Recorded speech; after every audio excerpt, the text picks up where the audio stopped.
What's happening, y'all?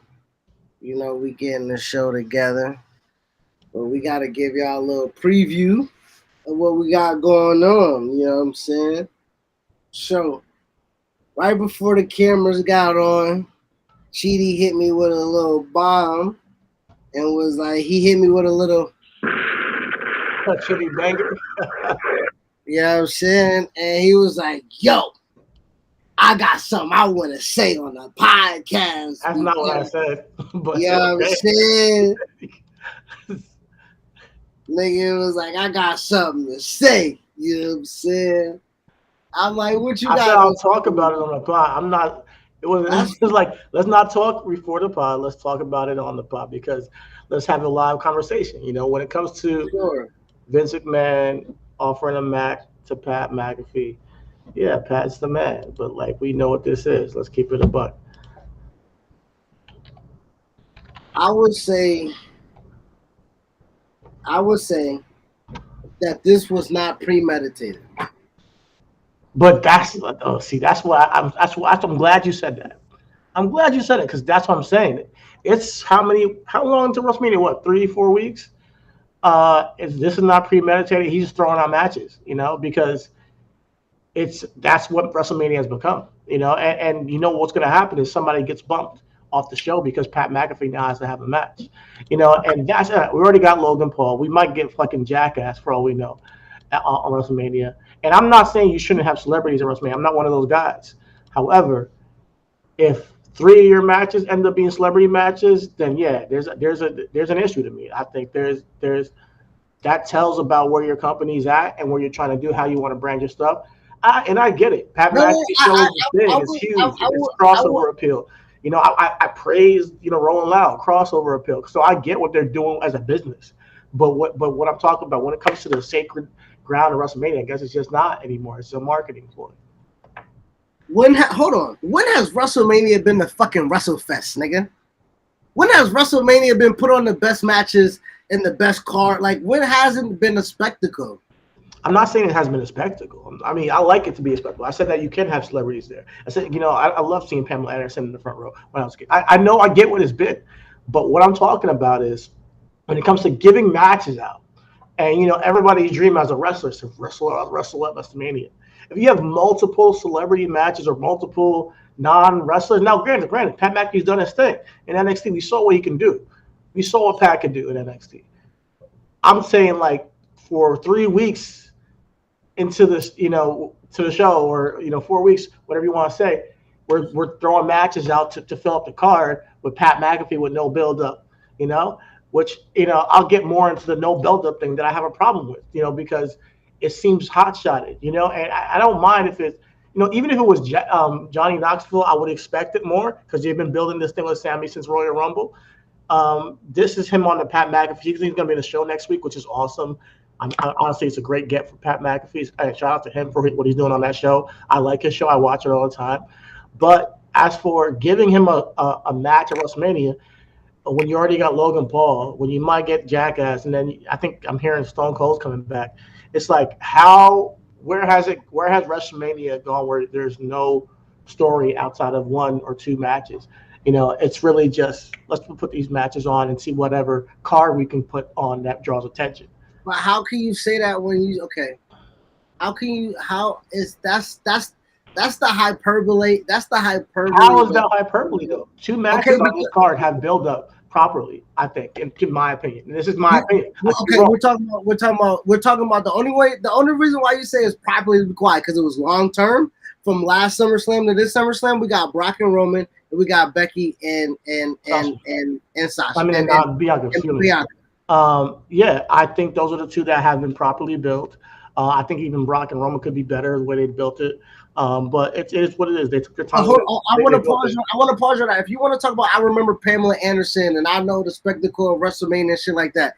Go back and tell me the card of WrestleMania 12 and tell me the whole storyline that they fucking threw together for Triple H and Ultimate Warrior for the match that they had there on WrestleMania 12. Or tell me the fucking backstory. I'm not saying that every single match had it, but majority of them did. Just because Ultimate Warrior, you picked that one out the hat.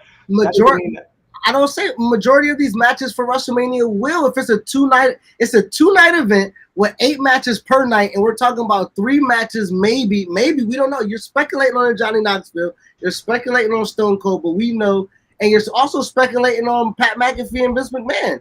Did they book it?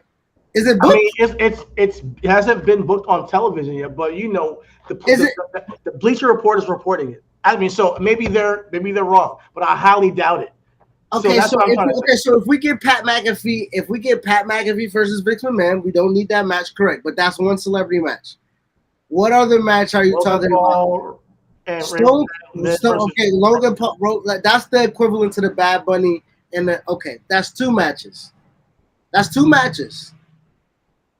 That's only 2 matches. That's only 2 matches in 2 nights. But you going off the deep end because you're like, oh, celebrity. I'm not going off the deep end. Because there's more to this. I guess you want to call it a rant or whatever it is.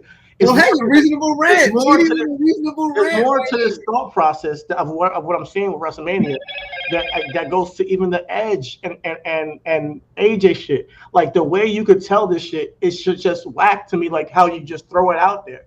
You know, like I think that the best story in wrestling right now is MJF CM Punk. And we'll get more to that when we talk about AEW. But during this time of WrestleMania, I feel like that should be reserved to something in WWE. It should be reserved to something in WWE that their best matches have a storyline attached to it that you say, you know what, for the hardcore wrestling fan, you're coming to see this. Not just because Brock is a he's a crutch, you know. We have Brock in the main event. Now you guys are gonna watch it, you know. So I think that they've crutched it, you know, and they use him as a crutch. And Becky and Bianca, I think that's the best storyline they've told to WrestleMania out of everything they have on the card. And then that's it, you know. So for me and what I like in wrestling, I'm sure that you can get my dollar off of some few matches. But if I say there's one match that I think that you guys have properly built as far as telling a story, then I think at WrestleMania I could at least get 3, you know, out of a 2-night show, you know, and we'll see. And over the next couple of weeks, maybe there'll be something I like. But you don't care about Ronda, is it on you? Is it on them that you don't care about Ronda and Charlotte? It's on them. Because they wanted Ronda and Charlotte before Becky was even a thing. No, I wanted Becky and Ronda the entire time. They wanted Ronda and Charlotte before. Whose fault is it? It's their fault. Is it my fault or their fault? It's theirs because they wanted that. It's not my fault that I'm not eating what they give me. You were saying Charlotte was the best wrestler in the fucking company, so why wouldn't it be Charlotte? At one point, she had a run where she was, and Ronda wasn't even in the company at that time. When Ronda came in, I'm not saying we don't get Charlotte and Ronda at some point, but that feud with Becky has legs that has not been fully fleshed out. Once you get done with Becky, I have no problem with her and Charlotte doing a SummerSlam bid and, you know, having a big match.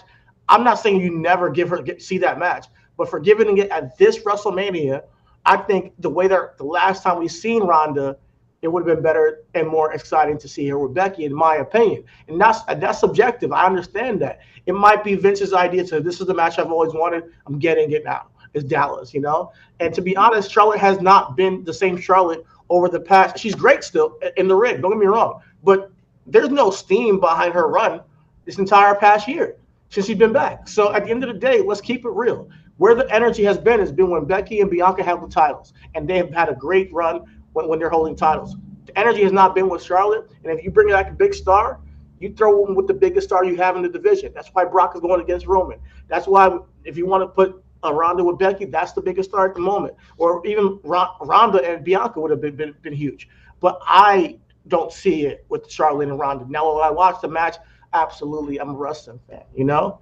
But when I see my phone and I'm seeing Logan Paul, fucking Pat McAfee getting a match, I think about all the guys who worked all year round backstage that have been giving the scraps of storytelling throughout the year, the scraps of like, okay, go out there and the scripts to go out there and perform.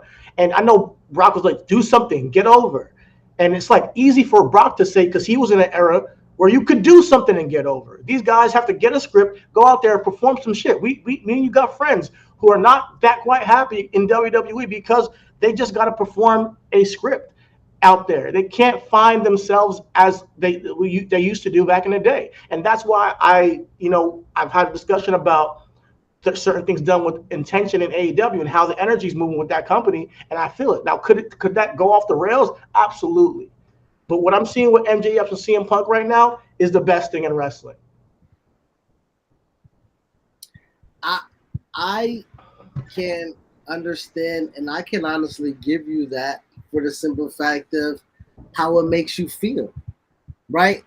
It's the pregame show, everybody. It's not the pod. We're going to clip y'all a little bit. We're going to give y'all, but this is what the pod is. So if y'all never been to Reasonable Wrestling before, you know what I'm saying? If you we just do a little pregame and then we get into the pod. Pregame, you know what I'm saying? So, but to be honest with you, like that is, listen, I'm not going to argue with you and say that MJF and CM Punk isn't it. You know what I'm saying? Like, they are doing great business, right? Who? CM Punk and MJF? Yes, they're doing great. To me, I think that what WWE is doing is great business. Pat McAfee coming there. This, I think, is great art, great wrestling, great storytelling. And they're doing it over time where I've been entertained pretty much the entire time. There was a little bit of a lapse when they were mentioning Britt Baker every single week. I thought it was kind of weird. And then they got over that. They pivoted again, and they got me back on track. And they got the angle back on track where we're like, all right, this dog collar match is going to be lit, So I think this is more storytelling and art than business. Well, I'm going to say good business because, listen, this is the wrestling business, right? Yeah. And regardless of, and you can look at, right, this is the thing, right? A lot of people saying stop calling your art content. It's art. Like, yeah, that's true, but it's also a business, so you got to call it content. You know what I mean? So, like, yeah. So, and I'm, I guess, right, I was talking to Rich a little bit earlier, and we'll talk about semantics of great, right? Me and him got to a heated argument because I'm like, Tyronn Lue, a top 5 coach in basketball, right? I feel like he's a great coach. I feel like he's a great coach because not a lot of people is necessarily doing the things as they would do. And Rich is like, nah, nigga, semantics of that word, we ain't putting great on great, nigga. Great is great. Nigga, what you doing right now is okay, nigga, from the time that you doing it in. Well, you can't take away what Tyronn Lue has done on it, what he's been given over the time. So I think that's what people get miscued about greatness. It's very subjective, honestly. It's like when you look at somebody's legacy and what they've been given and what they do and the cards they're dealt and how they use their card in their hands, what they're dealt, because not everybody's dealt the same cards. Like, honestly, you look at the Rams, they had a couple cards, they drafted a couple people, then they went and signed a bunch of people, and now these guys are talked about, well, it's great because they won the Super Bowl. But they went about the cards they were dealt a certain way and managed to get the victory. We're going to look at that as a great team. But at the end of the day, how many of those guys did they draft originally? Aaron Donald is the biggest star, I think, that they've drafted. But even the quarterback didn't come from their team. So when it comes down to greatness, there's different ways of looking at it, But it's just like with wrestling, when it comes to greatness of what you take from it, because somebody might say Pat McAfee is the best thing in wrestling. It might be a great decision business-wise, and they might be excited to see him. And I could be, might have an argument for that, But there is semantics in everything. There is subjectivity in it all. But the way I look at it, man, they can do a lot better with WrestleMania, because fireworks at my age are not going to get me. The name that they bring to the show is not going to get me. That's the point. That's the thing. That's the point. That's the psychology of it all. G, they got you already. And honestly, go ahead. Okay. So right, they know they got you in the tent already. They got you there with. It's Ronda, it's Charlotte. Don't really like it, but it's wrestling. I'm gonna watch it. Nah. The reason, the only way they change it is if what we did when we started the podcast. We said, no, we're going to speak, our dollars is going to show, we're going to buy black merch, we're going to speak black names, we're going to do this. We highlight, we elevated what we wanted to see. Mm-hmm. If you elevate or if you detach yourself for what you don't want, right? I would say like that will show them. Yeah, you're right. And maybe I want to do that because that's why, I think WWE as McDonald's, and I don't eat McDonald's anymore. I used to. I don't eat McDonald's anymore. Like, it's the McDonald's of wrestling. You know what you're gonna get fast food, it's quick matches here, little production, some hot girls, and if you pay attention, you might see, oh wow, they serve a salad. I can really dig this, but I can take care of myself with this because this is what I came for. But you might be like, oh, they got some banging ass fries. I'm gonna get this one thing out on their menu, and that's WWE for me. I can't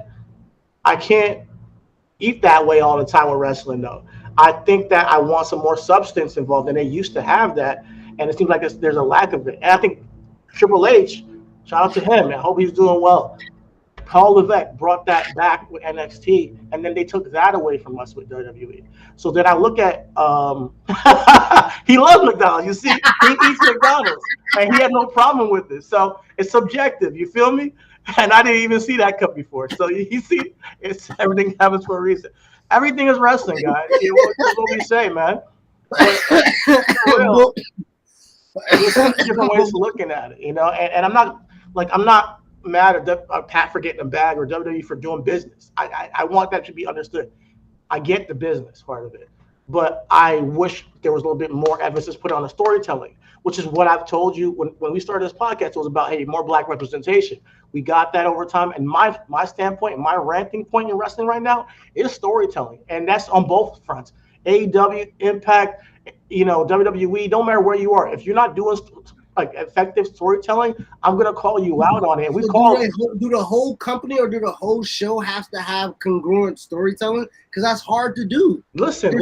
I think the whole show should have some element of storytelling, and if you don't, then I think you're kind of being lazy. If it's just for go out there, if the storytelling especially is a scripted point A to point B script, because you can say Sally and Jack and Jill walk down the hill, and that's a story, and I have been more sophisticated where that's not enough for me. I just don't want that to be my story where I'm gonna be like, you know what, here's my money now. So if you guys can do what you did with Roman and Jay and try to like really get deeper with these characters, I loved it. It was so different to me. It stood out for that time period. What you did, what you're doing with Bianca and Becky. Yes, it took some time to get here, but I feel I'm enjoying it, and I still Punk and MJF did last night was really good. What Punk and MJF did last night was really they good. elevated the game, and I like that. I think they elevated the storytelling with their story. They made the dog collar match like super relevant to the backstory of why these guys should have this match. Remember, you were saying like dog collar match, they didn't really need to have it. You were kind of like, but they. I was kind of against it because I didn't know I didn't know if they had enough heat. Exactly, but they clearly do now, and they got us there. So if you can do that more often in wrestling and play off of certain things of your characters, they mix reality and fiction in their storytelling, playing off of the emotions of the fans and really bringing them in. I think that's cool. But the good old, hey, bad guy, good guy. Oh my God, good guy's manager turns on bad guy. Now he's with the bad guy, and now they're gonna have a match, and it's gonna be spectacular. That's not enough for me, and that's just my opinion, But there's a lot of different ways to look at wrestling, and I'll talk about that later on in the bangers because there's a lot of different bangers I got today that are just different types of wrestling, So shout out to me for the Chidi bangers, and we can get the show started because I don't want to be too long-winded on this. No, go ahead, man. We about to go ahead and clip this. Just so y'all know, we're gonna be talking more MJF, CM Punk. You know what I'm saying? We're gonna be talking more AEW Revolution. We're definitely gonna be talking about AEW always. Definitely got more of that. You know what I'm saying? As my guy said, we got the Chidi bangers. We're gonna make that shit go crazy. Last week was fire, but we're gonna make them better than ever, or try to at least. So yeah, we about to go ahead and get into the real show. Thank y'all for tapping into the pregame. Y'all know what it is. It's ReZero Wrestling. We're going into the whole thing. Big.